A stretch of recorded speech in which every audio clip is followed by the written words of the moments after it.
So we'll start getting started. Welcome everyone to the Honest Conversations hosted by the Discoverability Network. We're here today to talk about a really interesting subject, and I think one of the most valuable tools you'll ever use when you're job searching, and even when you're moving forward in your career. I really encourage you to use networking. So we got an expert on this today, and we're also joined by some campus ambassadors. We'll explain what that means. But before we start, even though we're meeting virtually, we want to acknowledge that we are gathering on the traditional territory of Indigenous nations who've cared for these lands since time immemorial. As a newcomer and a settler, I appreciate that, and I also want to work towards reconciliation and acknowledge that the work that the Ontario Chamber of Commerce does takes place on the traditional territory of the Mississaugas of the Credit, the Anishinaabe, the Chippewa, the Haudenosaunee, and the Wendat peoples. And this is now home to many diverse nations, Inuit, First Nations, Inuit, and Métis people. Our regional hubs and our partners across Canada also gather on territories. So we acknowledge that and we appreciate it. Before we get started, I'd like to tell everybody, especially if you're a newcomer, what the Discoverability is. As I said, we're a host of this program. My name is Lisa Kelly, and I'm a programs manager at the Ontario Chamber of Commerce. You'll see our logo on the bottom right hand of the screen.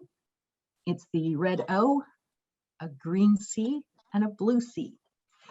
And the Ontario Chamber of Commerce is a not-for-profit network of businesses, local chambers of commerce, and boards of trade across the province. And we represent about 60,000 businesses.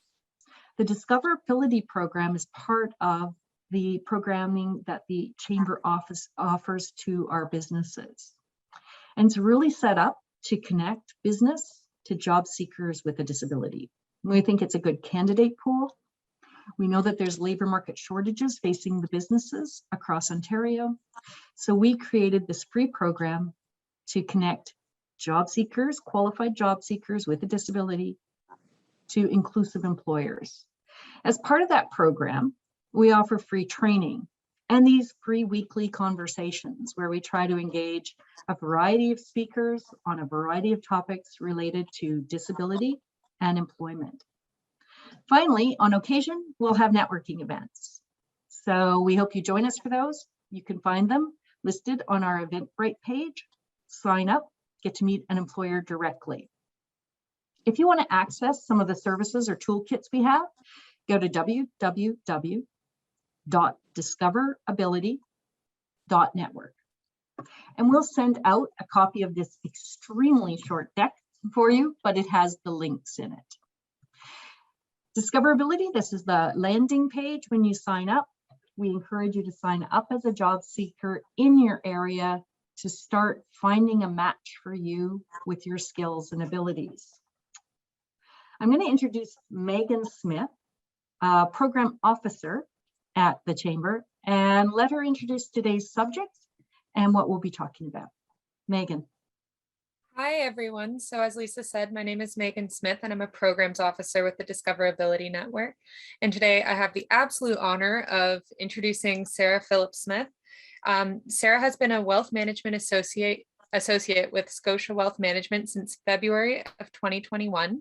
Prior to that, she was working with National Bank and Accessibility Services at Acadia University, where she received a combined honors in political science and economics. Sarah has credited her meteoric rise in her field to her ability to network and foster relationships with colleagues, superiors, and acquaintances. It is her belief that personal connection is the most powerful arrow in the quiver of job searching. Sarah's goal is to help others achieve their goals and make the workplace more accessible and inclusive. And I'm thrilled to announce this is Sarah Phillips-Smith. Hello, everyone. It's very exciting to meet you, and I'm truly looking forward to having an honest conversation about networking with you. So when we think about networking, it can sometimes feel a little bit scary, maybe a little bit cumbersome, or really unknown. So I'm hopeful through this conversation, we'll be able to go through some tips and tricks, as well as allow me to share my experience as a young person who has tried to get into the workforce using networking. So just to set, if we could change the next slide, just to set our expectations, I've just put together a little agenda here. So first, I'll give you a little introduction on myself. We'll discuss what is networking. We'll discuss why we network, how do we effectively network, and finally, and my personal favorite part of this presentation, I'll share any tips and tricks that I have learned from my experience as well as the experience of others around me. So given that this is a networking presentation, I would be remiss if I did not give you my introduction, my elevator pitch, how I would introduce myself to someone who I was trying to meet. So, hello. As you now know, I'm Sarah Phillips Smith. I graduated from Acadia University in 2020 with a combined honors in economics and politics. I wrote my honors thesis on accessibility in Ontario, specifically looking at our accessibility legislation and doing a comparative analysis. While I was at Acadia University, I was honored to work at Acadia Accessible Learning Services to work on a number of disability advocacy projects at this school. I also had the privilege of joining their co-op programs and working with MD Financial and National Bank. Upon graduation, I was able to secure a position at National Bank Investments through a mentorship and networking program that I was a part of while in university. Once about a year into this role, I was approached as a result of networking, and I'm now at Scotia McLeod. Here, I work as an as a associate on a wealth management team, and I continue to love it and to grow. And I honor a lot of that to the result of the personal connections that I've made. Next slide, please. So now that you know who I am, understand where I'm coming from when it comes to networking, let's talk about the bread and bones of what it is. What is a network and how do we gain that? So a network is, in the most basic terms, a web of connection between you and everyone around you that is developed as a result of your interactions with them. I have broken networking down and networks down into 3 broad bands. I utilize these bands from a Harvard Business Review article, which I would be happy to share with anyone who's interested. The first band of networking that is discussed is operational network. Operational networks allow you to get your job done efficiently. And now when we think of jobs, this can be your job as a student, your job as in your current employment, or your job within society, whether you work within a charitable organization or you hope to move into a different project. Operational network helps you work efficiently within your current environment. The second band of networks that I would like to discuss is personal networks. This is my favorite form of network. Within this network, it allows you to personally develop. So we'll see friends, acquaintances, and mentors in this branch of network. The final section is strategic network. A strategic network is a network that you cultivate in order to help you reach a future goal. This can include potential employers, professors, or your current manager. If you cultivating this network is to help you reach whether a future goal, employment, projects, or any other personal development you wish to gain. Next slide, please. So let's look at why we network. So there's a number of different reasons as to why we network. First one is to find a job or position. This is something that I personally have utilized networking on quite a bit. It's also where I think I can give you the most tips and tricks because it's the environment that I am coming from and have developed over my adult career. Further to that is also developing in your career. So this can include both the operational network and your strategic network on how you can develop and grow within your career or change careers. Networking, we usually think of it as a goal-oriented strategy, but it's also can be utilized to learn.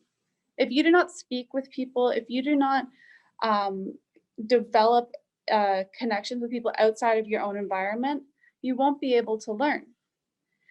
Within that, it allows you to explore new opportunities, because without learning, growing, and speaking to people, you don't know what else is out there.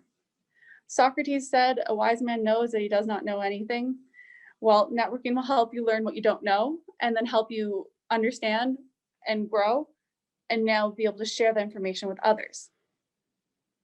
Information is power, and this information and these connections will help you advocate for yourself. Coming into the workforce can be extremely scary, especially when you need or you wish to advocate for yourself. Having a strong network, a strong support system will help you do just that and make you feel more confident about advocating for your needs and your rights. It'll also help you expand your resource library. This goes back to your operational network. If you would like to get your job done efficiently, it is essential that you know who is around you and who can answer the questions that you need. Through networking, it'll allow you to find answers faster and also get answers approved faster. Networking will also help you increase your self-confidence. It can be very nerve-wracking to go into a room where you know absolutely no one, or if you feel like you are the different person out. Through networking, through meeting individuals, you have the ability to strengthen your confidence, because you know who's around you, and you at least know someone who knows someone who's around you. You have that ability to gain a referral or to have a handshake and not be nervous about who else is there. Finally, and one of my favorite reasons why we network is to make friends and create a support system. There's multiple different aspects that you can gain as a result of networking, and friendships is one of them.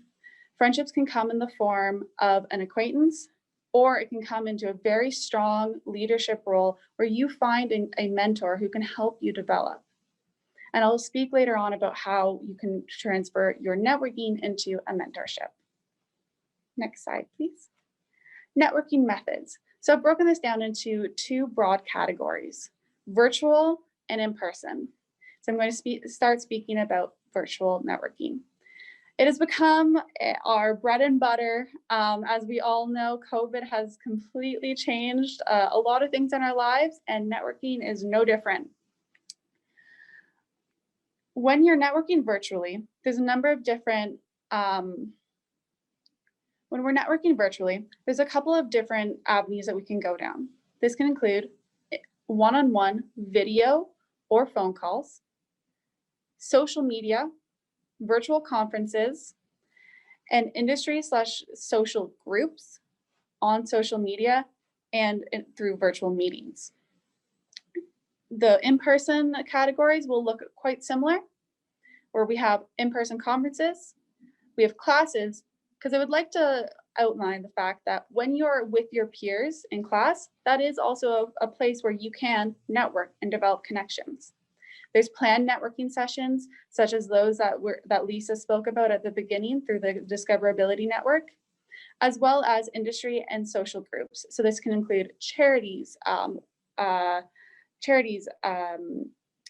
research groups, any kind of club organization that you're a part of can also be a space to network. Next slide, please. So now that we know how and where we can network, let's speak about how we can network efficiently. So here I've broken this down into a couple of bite-sized pieces, a program or a step that you can take when you're preparing to network, or when you want to know what to do next. So the first thing I would recommend you do when you network is decide your goals. So whether your goal be to make friends, to find someone who can help you further your career, or to find a mentor, those are your goals. And you would like to, with those goals, decide how to go about it, with the next step being plan who you need to connect with. So that can be connecting with a group like Discoverability, connecting with a person specifically, a hiring manager perhaps, or someone who has the power to push through a project that you would like to get done. When you decide who you would like to meet with, it'll help you achieve your goals, and it'll also help you be more centered into how you prepare for that meeting. So the next step you would do is to start preparing to meet with them. And that is the first step to do that, is to find the best medium. So now the best medium can come about in a multitude of ways, but I'd like to break it down into, first is to use the medium to start the introduction that is you're best suited to. If you are fantastic at verbally communicating and that is your strength, maybe you do a phone call and you leave a voicemail.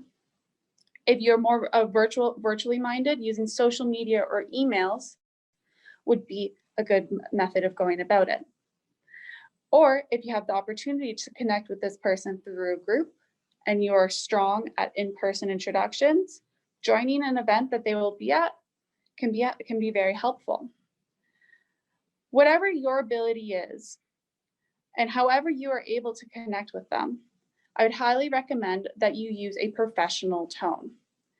Regardless of the fact if they are someone who is in a high up position or someone who is with you, being respectful and being professional is essential.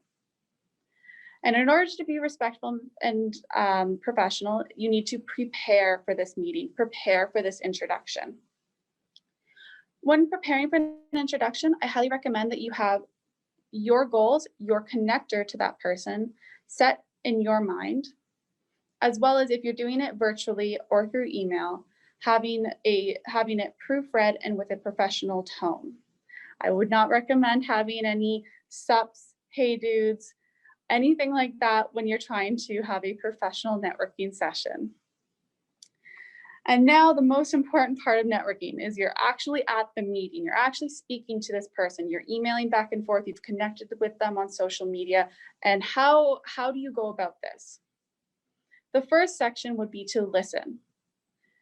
I think a lot of the time when we are nervous and we're meeting new people, our immediate reaction either is to shut down and be quiet, or to overspeak and to overshare. There's a healthy balance where you can engage and engage as well as listen. Listening is essential. Listening helps you to do the next step, engage. If you do not hear what an individual is saying, you will not be able to effectively communicate how they make you feel or how you can further their goals or they can further your goals. You need to be able to listen, reiterate, and grow off of the conversation. The final step after you've met with this person and wowed them, because I'm sure you will, is to follow up. Following up can be a little bit of a nerve-wracking situation, but I'd highly recommend, even if this meeting didn't go the way you wish to, send a thank you. Follow up in a little bit if you wish to continue the communication, and I'd recommend about 1 day after as a maximum for when you send or you say thanks, I enjoyed meeting with you. Next slide. So tips and tricks. I have been to many networking sessions. I have been to networking events, had fantastic mentorships.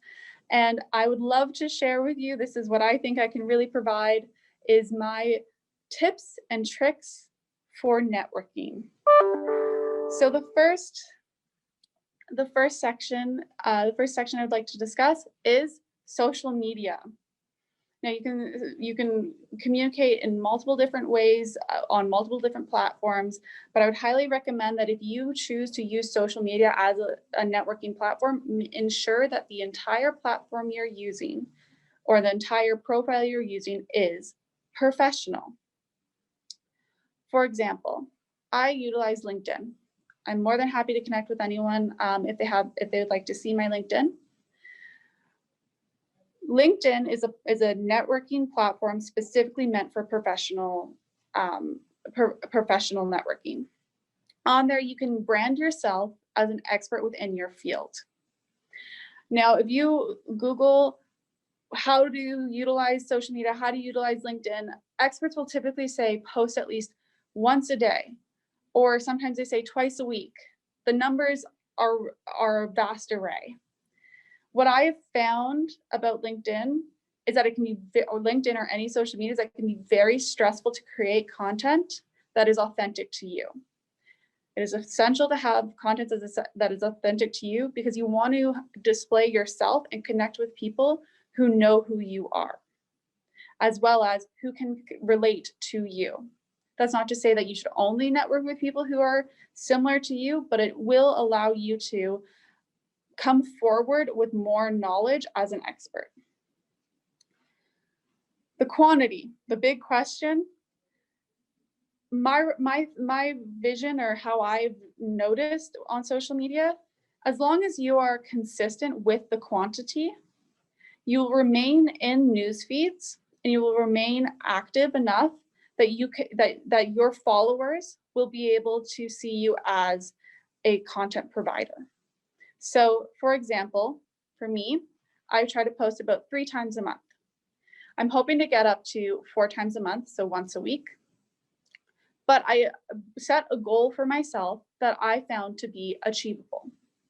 Whether that goal is once a month, once a quarter, having an achievable goal is essential so that you don't get overwhelmed and you don't fall off the bandwagon. The second tips and tricks are emails. I personally find that emails can be a little stressful. I worry about if I'm going to have the right tone, if there's going to be grammatical errors. So I have 3 tricks on how I've gone about emailing. First is have email templates ready. That doesn't mean that you're not going to personalize each email to everyone, but it will help you have a guideline as to how to discuss or how to introduce yourself. From your template, you can then personalize it to the person. So whether that be if you want to meet with them and you want to have a stated goal, add that stated goal to your email. Your personalized introduction based on how you connect with them or how you know them. All of that can be added to a base template. It'll allow you to get emails out faster and with a little bit less stress, a little bit less cumbersome. Secondly, have it proofread. Whether that be from a friend, from a mentor, from a colleague, having someone look over the email before you send it will give you confidence, and it will also ensure you have not missed anything. Another tool that I've utilized is a readback software. I've used this on Microsoft Word, but if you do not have access to that platform, I've also used it on a translating software to have it read back to me. This allows me to assess the tone of my email and also see if there's any grammatical errors or if a sentence isn't written the way I wish it to be. Then there's also one-on-one meetings, whether that be on the phone or on video chat. I've done many of them. I started my career during COVID. And so virtual one-on-one meetings have kind of become my expertise. What I would recommend is that you have a clean background behind you. So if you are doing a call in your room, this is specifically for video calls. If you're doing a call in your room, I'd recommend that you have everything tidied, so your bed made, anything like that. If you have the software, blur your background or just have yourself on a kind of blank wall. Also be in a space that's not distracting. Try to have your phone on Do Not Disturb and try to be in a space that's not very loud. I know that that's not always achievable, but when you're distracted, it is very evident over the phone and over video chat. One-on-one meetings are fantastic because you are able to connect directly with one person, but it can also be a little awkward if you can't get that right flow going. So what I would highly recommend is have questions prepared. Questions can seem scary because you don't want to show potentially a vulnerability that you don't understand something. But what I have perceived and what my people I have networked with, my mentors have told me, is that asking questions shows that you're engaged, shows that you want to learn. And I don't know if you've ever met someone on the street, but if they refuse to admit that they don't know something and they act a little bit like a know-it-all, it's not as fun as a conversation. Having those moments of, oh, can you tell me about this, will allow you to have a more free-flowing meeting, as well as allows you to structure the meeting. You can take a leadership role in that meeting, and that will be evident. Group meetings can sometimes be terrifying. So this can include networking sessions, this can include conferences or classes, group presentations, anything like that. How to identify yourself can be very tricky, and especially if you are an introvert. What I would recommend is that you always try to ask a question. Questions, again, as you can see, I really like them, help you set yourself apart. So what you can do is if you do not want to speak up, see if there's a dialogue box like that, like you're being offered today. If it's an in-person meeting and you want to be able to ask a question, maybe request that there is a pre-meeting box where you can put an anonymous or a written question down if you are nervous about speaking. I'd also recommend that you come prepared to that group meeting the same way you'd come prepared to that one-on-one meeting. Choose your goal on who you wanted to connect with. And from that meeting, connect with them again later to see if you can get that one-on-one meeting. I personally use the strategy of opening up a virtual meeting, looking at my participation list and listening and hearing who I think I could connect with based on a personal trait, based on a professional goal, and I'll send them an email afterwards. And in that email, again, using one of my templates, I'll discuss why I found them interesting and why I wish to connect with them. The final tips that I have are resumes. Resumes can get stale and they can not always represent you. What I'd recommend is always have your resume updated before you go into a networking meeting. There's nothing worse than coming out of a meeting and having someone ask you for your resume and having to scramble to get it to them as fast as you can.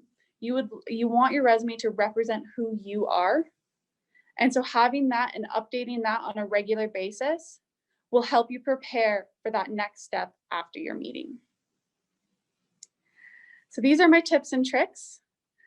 I truly appreciate this time that we've had together, and I'm really looking forward to answering any of your questions. And I guess I'll open it up to questions. Thank you so much, Sarah. So before we open up the floor to questions, we have our campus ambassadors. So the Discoverability Campus Ambassadors is our program that we started at the OCC, and they represent the Discoverability Network on various post-secondary institutions around Ontario. So today we have two campus ambassadors, and that is Kenya Brown and Madeline Kelly. So Kenya is a student at Humber College studying law enforcement with a focus on community involvement. She has accumulated many transferable skills over the years in customer service and communication roles. For these reasons, she's looking to get into the business world as entrepreneurship is a passion of hers. And Madeline Kelly, sorry, one moment. Madeline Kelly has earned her Bachelor's of Science in Biology with an honors from Acadia University. She is a PhD candidate in the School of Environmental Studies at Queen's University, and she is conducting her research with Public Health Ontario Laboratories, Kingston.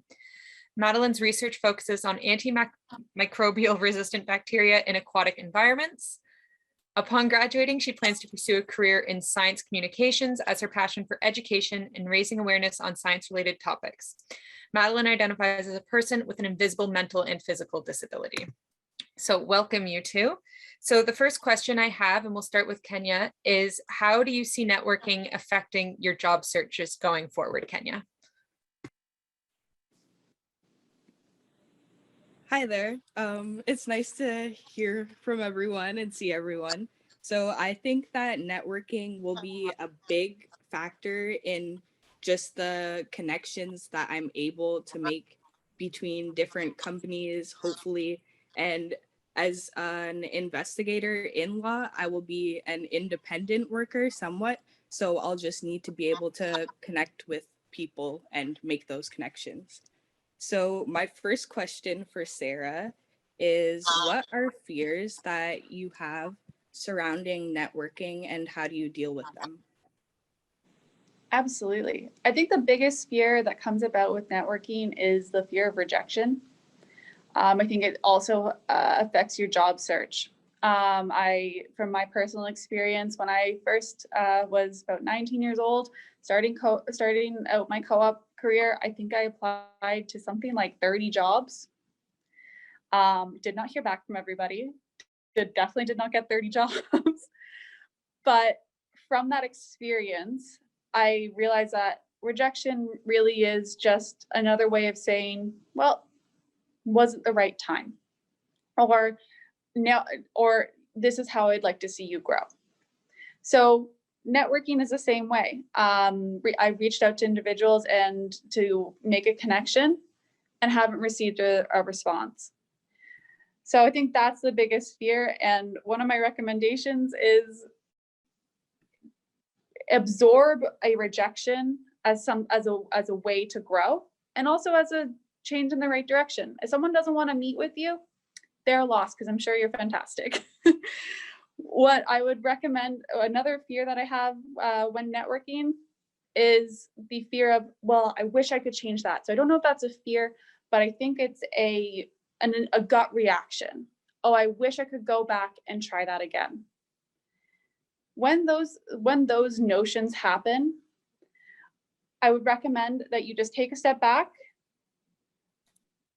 take a breath, and if you're really concerned about something, reach out to the individual you connected with, or just move on, continue to plug forward, because everything about networking is that you keep on moving forward. And when you think back, or when you allow fears of a change in direction to monitor you, it will prohibit you from moving. So I don't know if that answers your question, but those are the fears that I have about networking, and how I've learned to navigate them, and how I've learned to rationalize them. Definitely. I guess like it's part of the experience, rejection and failure. Sadly. Okay, so my next question is, how do you know a conversation is worth following up on? Absolutely. So I think we all have a gut reaction when we meet someone, whether that is, oh, I really love that person, or, wasn't really here for them. And that gut reaction can really give you a sense of whether you should continue on with that relationship. Personal connections are essential. Trying to continue on with a relationship where it's really you're not gaining anything from it, isn't positive in a personal life or in a professional life. So what I would recommend is that you always act professionally, even if the meeting or the relationship isn't worth you continuing with. But I would also recommend that you don't be scared to not continue following up with them if it doesn't bode fruitful. Okay. I think next we just have Maddie. Yeah, hi everybody. So my first question for you, Sarah, what is the difference between a mentorship and an acquaintance? Absolutely. So I have a number of acquaintances and very few mentors. My mentors are people who I can rely on, who I fully trust have my best interest at heart, and who I can feel comfortable spouting ideas off of or being a little bit more vulnerable with them. Your mentors are people who can help guide you and help grow throughout your career. And they are to me the pillars of your professional and your personal life. An acquaintance is someone who you can engage with. It's good to see them at a conference. They're wonderful, especially in the operational section of your network, because they can help you get work done. They can also be a very positive.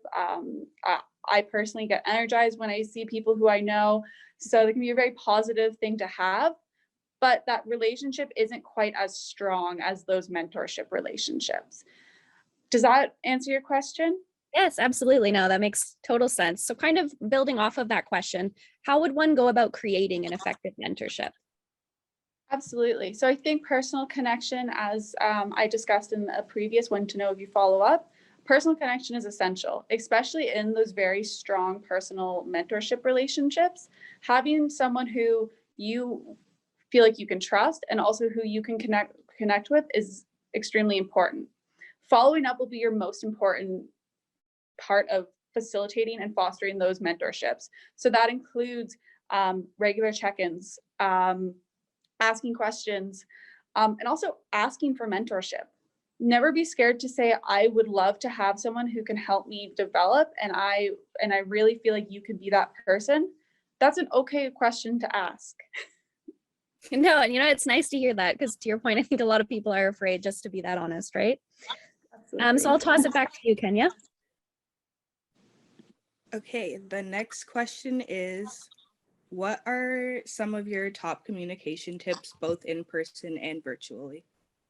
Absolutely. So communication tips. Have a clear microphone. I sadly had a little bit of technological issues, but typically I would like to have a headset so that I can ensure that everyone can hear me properly. Second is, don't be scared to ask if you do not understand something. So whether that be the person you're speaking with is asking a question or gave you an answer that you don't understand, don't be scared to say, could we repeat that? Also, if you can't hear the person, tell them. I've been on calls where I think they're walking outside and I can through like a storm, and I can't hear them at all. And I've waited about 10 minutes to say, oh, would you mind using a headset or something? It's really hard to hear you. And the response I got was, well, why didn't you tell me sooner? So never be scared to ask and ensure you're getting what you need. With that, don't have any distractions around you also. Communication is a two-way street. And so if you're distracted, you zone off and you're not engaging, that will affect how well you are meeting with that person. And finally, try to look professional in your setting. So whether that be don't wear anything that has vulgar words on it, because it will be very distracting. So I'd highly recommend that your background and your physical your physical wardrobe be something that is accessible and acceptable to everybody. Thank you so much for that. That helps a lot, definitely. The next question is, well, since I think you already went over this kind of, but it's just about asking for a connection and how to reach out for that. Absolutely.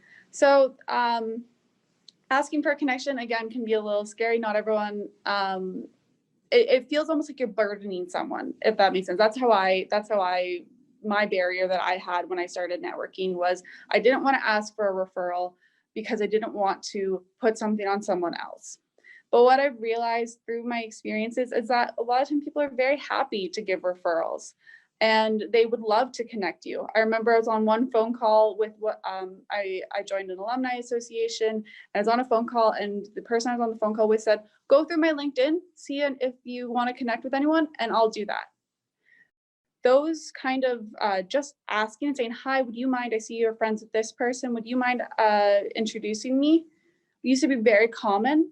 And I think we should get back to it.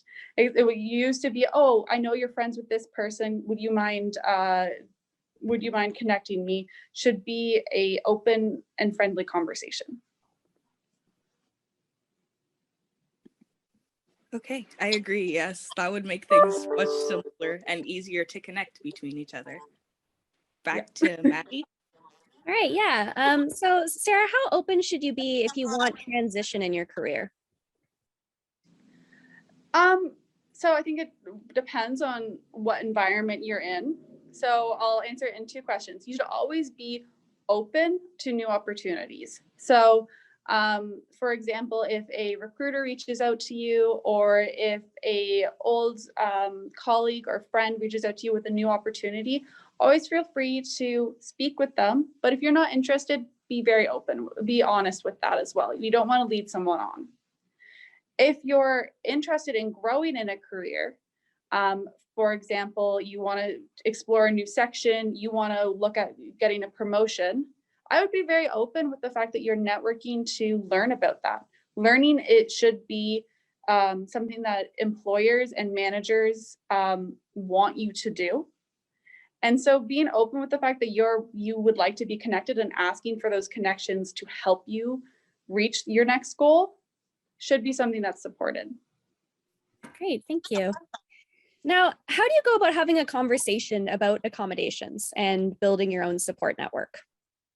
Absolutely. So accommodations are a right.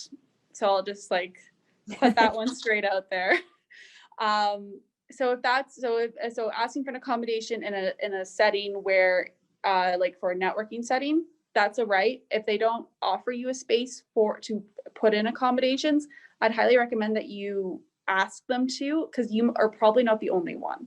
So if you email a event manager and saying, hi, I need this accommodation, and I recommend that you put in a section to put in your accommodations, because they are your right.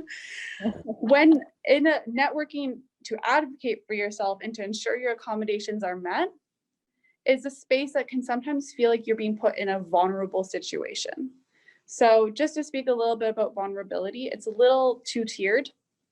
So vulnerability can both be a strength, but it can also be something that we fear showing. In my personal opinion, an accommodation and asking for an accommodation should just be a straightforward transaction, but building that support network to ensure that that is a straightforward transaction can be a space of vulnerability. So I'd recommend when you are building that support network, find people who are like-minded to you, people who will support you, those people who will go to bat for you, those mentors in your life, and ensure that they know if you're finding any roadblocks and getting what you need. Perfect. Thank you, Sarah.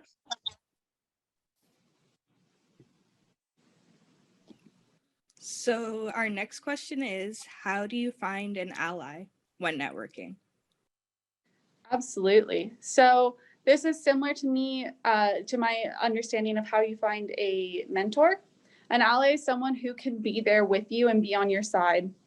It doesn't mean that they are going to be directly your mentor. An acquaintance can also be an ally. But these are people who will help you further your personal goals or your personal needs and become your support network. And again, I would choose an ally, and I would develop a relationship with an ally based on a personal trait that is similar, or based on a personal goal that is similar. So especially if that's, for example, I'm part of a lot of women's groups. A personal goal that I have is that I think more women should join finance. And by joining those groups and by meeting like-minded people, meeting like-minded allies, and that goal has helped me create a support network for myself. So finding groups and finding people who have the same goals or the same needs as you will help you kind of create that support network. Does that make sense? Yes, definitely.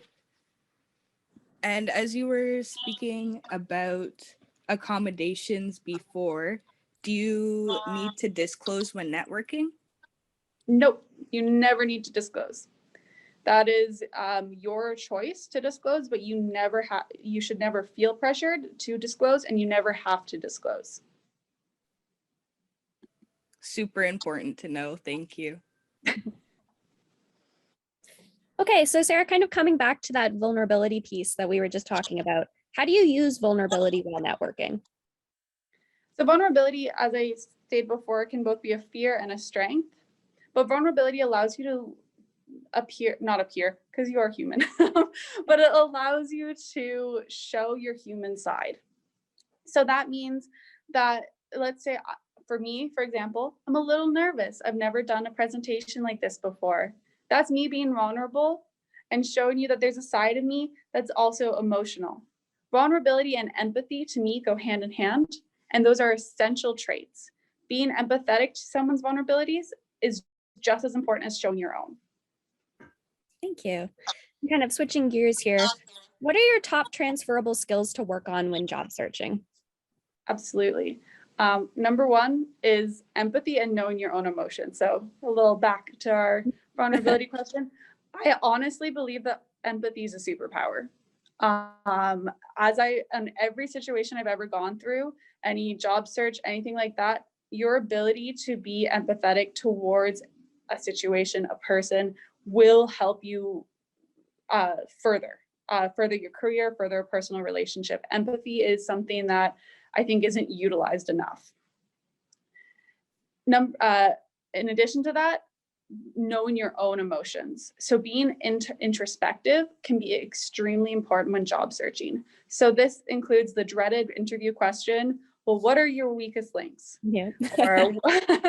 Or how do you wish to improve? Showing that you can actually be introspective and that you actually know yourself enough to answer that confidently is essential. And you'll see it throughout your entire, like anytime you speak to someone, if you know who you are and you can be introspective on your, whether that be something you want to improve on or something, one of your really good strengths, it shows and people want to hear about it. So those are two of my top transferable skills. The second one is communication.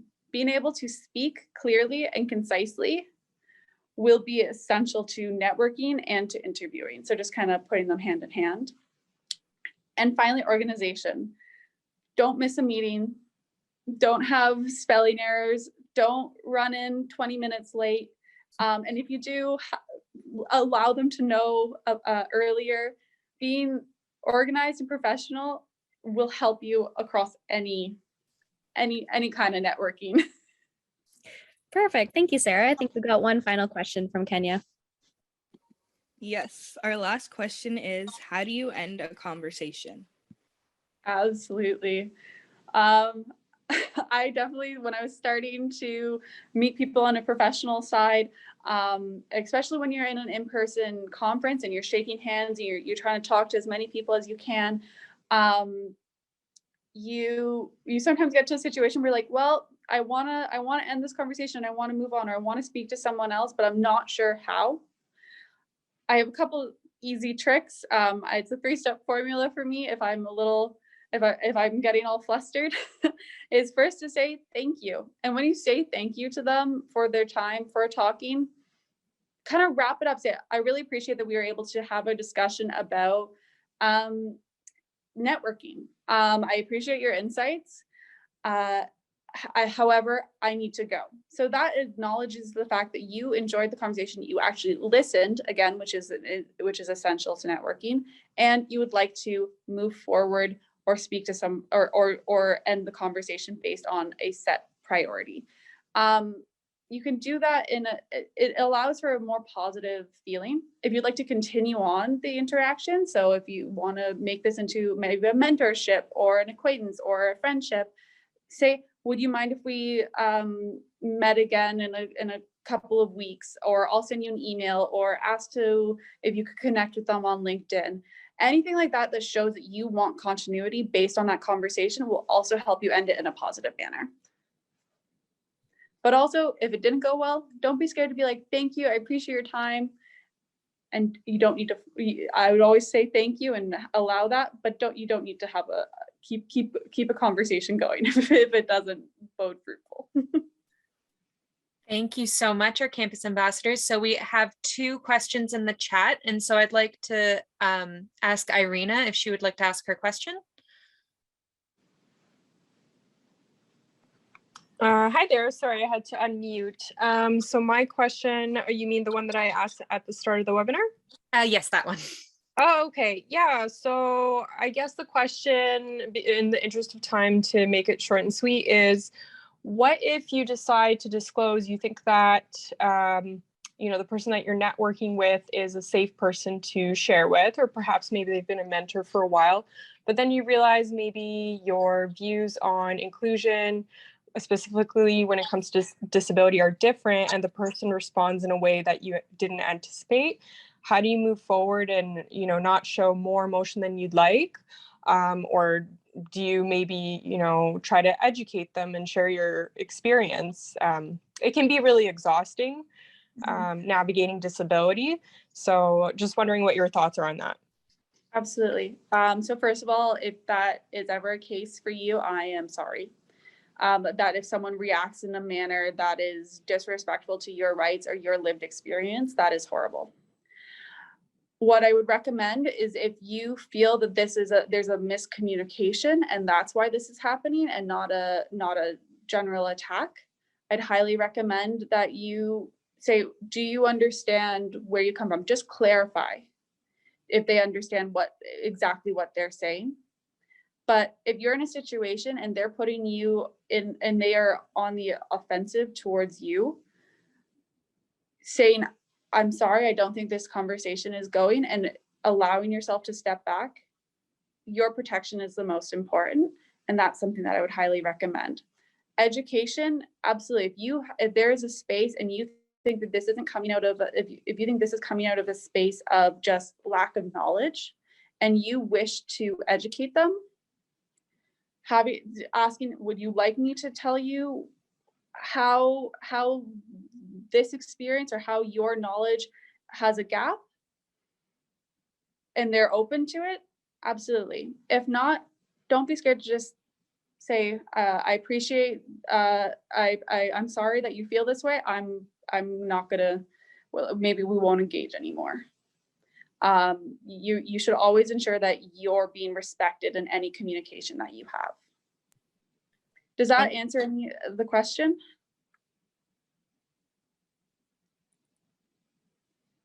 Yep. Thank you. I appreciate your response. Thank you so much. So we have one more question from the chat, and that is from Justin. Justin, would you like to ask your question, or I can read it for you? So how would you switch up the tone of a relationship with somebody who I've known off of Facebook, like a Facebook page, kind of a board group thing, and then after that you realize that they might actually be able to help you advance your career? How do you pivot from somebody who you've been basically joking around with to a more serious tone? Absolutely. Well, first of all, I can say a lot of the people who helped me develop my career have become personal friends, and I joke around with them all the time. So you should never be scared of having fun while networking and having fun with the people who might be helping you develop your career. But if you want to pivot to something that you see them as someone who can actually help you, whether get a job or be an employer, and you want to start broaching that conversation where you haven't broached it before, I would just be open. I would be open with them. I would send them either an email or talk to them and say, hi, I noticed whatever it is that made you want to pivot that tone. And say, I would really love to talk to you about it and learn more about it, because it's something that interests me. It's a place that I want to get to. And ask to have them meet with you, whether that's an in-person, a virtual, a meeting, and ask them to help you meet in that setting. It kind of disconnects you from one to another. Thank you so much, Sarah. So I think for the sake of time, we will end it there. If anyone has any more chats or questions rather, we can answer them by email. You can always send us an email at honestconversation@occ.ca, and that will be in the slides that will be sent to you, and it will be sent from that email. I want to thank Sarah so much for her time today. She was absolutely amazing. I want to give a big thanks to our campus ambassadors, Maddie and Kenya. You guys were outstanding. And finally, I would love to give a big hand to our ASL interpreters, Jillian and Dean, who just stepped out. They were fantastic. Thank you guys so much for joining us today, and we hope to see you next week on our Invisible Disabilities webinar on Thursday at 1 o'clock. Thank you everyone so much for your time, and I hope you have a great rest of your day. Thank you, everyone. Bye, Sarah.